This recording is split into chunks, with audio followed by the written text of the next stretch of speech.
Je t'attends ou tu veux que je te la refasse Je viens. Donc je m'appelle Mariko, je suis maire de Thilloy-les-Marchiennes. J'ai 55 ans, j'ai eu 3 enfants. J'ai démarré d'abord dans l'agriculture, puis après je suis parti dans l'informatique, activité que j'ai mis en stand-by pour me consacrer à 100% à ma mairie.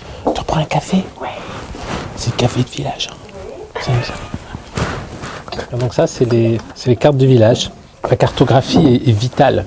Ah oui? Ah ben oui, on a un réseau très très dense. Donc ça, c'est Thilloy.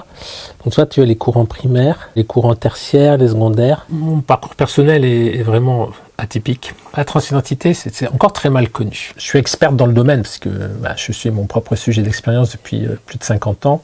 Et je me suis toujours demandé si c'était une bénédiction ou une malédiction. Parce que la transidentité n'est pas un problème pour les personnes transgenres, c'est la société qui a un problème avec les transgenres. Aujourd'hui, nous ne sommes plus dans une société patriarcale, sexiste, c'est-à-dire aujourd'hui les droits des hommes et des femmes sont équivalents, mais on reste dans une culture sexiste et patriarcale au niveau du genre. Moi, je peux te dire que c'est quelque chose qui est de l'ordre du biologique, le genre, c'est-à-dire on a une identité, on a un noyau, et ce noyau identitaire, cet ego est sexué. On aime être un homme, on aime être une femme.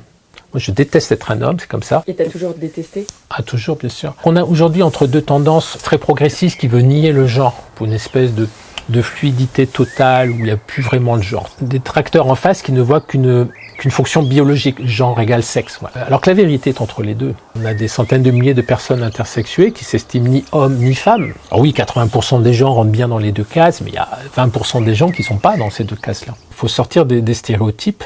On a cette capacité à appréhender les deux mondes, en fait. On n'est jamais totalement homme, on n'est jamais totalement femme. Ça me donne une ouverture d'esprit. Ça a été une découverte de moi-même. Ça m'a permis de mieux comprendre les autres. Et l'essentiel, c'est pas de savoir si vous êtes un homme ou une femme, c'est de savoir qui vous êtes. Donc toi, la maison, elle est là-bas. Donc là, ça fait 20 ans que t'es là-bas? Ouais, c'est rempli d'oiseaux aussi. Regarde là-bas, tu as un cygne blanc. Les nids de vanneaux, ça c'est pas évident à voir. C'est pas directement dans les champs, les nids? Si, il y a 2 brindilles, et en général il y a 3 ou 4 œufs, mais les œufs sont très triangulaires. On savait des choses, hein?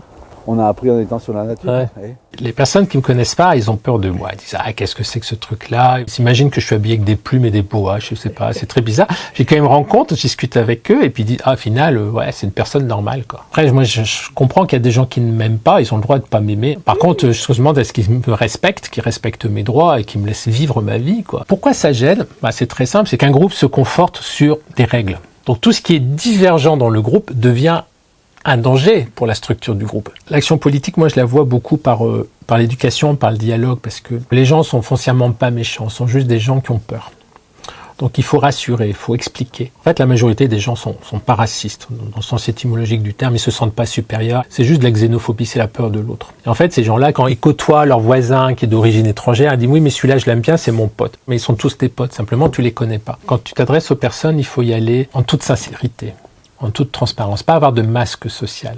C'est le 3e mot de la République, c'est fraternité. Et la fraternité, c'est quelque chose qu'on doit donner à l'autre. Et ça, bizarrement, on n'entend plus trop parler. Tout le monde exige sa liberté et son égalité des droits, c'est un dû. La peur amène la peur, la haine amène la haine.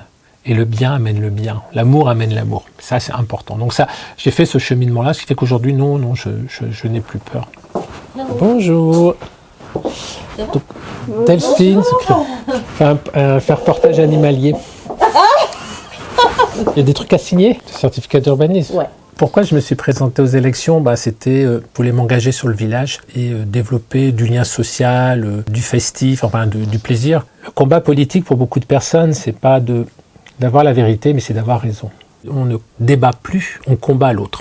Il y avait une volonté parmi les habitants de changer ça, donc je me suis dit je peux cristalliser cette volonté. Maintenant, il faut faire attention parce que le système politique, économique est un système de compétition. Donc c'est un système fait par les hommes pour les hommes. Et ils ont été éduqués dedans. On les met dans une arène dès qu'ils sont petits. Moi, j'étais toute fluette, des grands yeux bleus, des cheveux blonds bouclés. Je me faisais tabasser par les petits gudures à la cour de récré. Et puis quand j'allais voir les maîtresses, on me dit « Mais tu es un garçon, tu dois savoir te battre. » Alors, faut pas se demander après, se plaindre que plus tard, quand ils sont adultes, ce soit des hommes violents. Tandis que la petite fille, on va lui dire « Attends, il est méchant, on va te protéger. Viens à l'écart. » Sois soumise. Je ne veux pas minorer les violences faites aux femmes, elles sont réelles, elles sont dures, elles sont ignobles. Mais quand on voit les violences faites aux hommes, il suffit de regarder les morts violentes, l'espérance de vie, sur les taux de suicide, ils sont énormes, énormes. Donc le patriarcat détruit autant les hommes que les femmes. Moi, je pense qu'il peut y avoir une véritable révolution sociétale quand il y aura suffisamment de femmes aux commandes pour gérer le monde différemment, parce qu'elles ont un regard différent. Elles ont moins un regard de compétition, elles ont plus un regard de compassion, d'empathie. Beaucoup de révolutions ont été déclenchées par les femmes parce qu'au bout d'un moment, elles ont dit maintenant ça suffit, on va changer les choses. C'est pas pour rien qu'on représente souvent la femme qui terrasse le dragon. Les femmes, c'est la résilience de la société. Elles sont aussi responsables de leur destin, c'est-à-dire faut qu'elles arrêtent avec leurs croyances limitantes dans lesquelles elles ont été conditionnées, qu'elles osent. Le pouvoir, ça se donne pas, ça se prend. Je compte sur toi, hein. Je parle pas de l'SPA, hein. Je parle de l'association des anciens combattants. Il faut quelqu'un de fort et costaud pour porter le drapeau.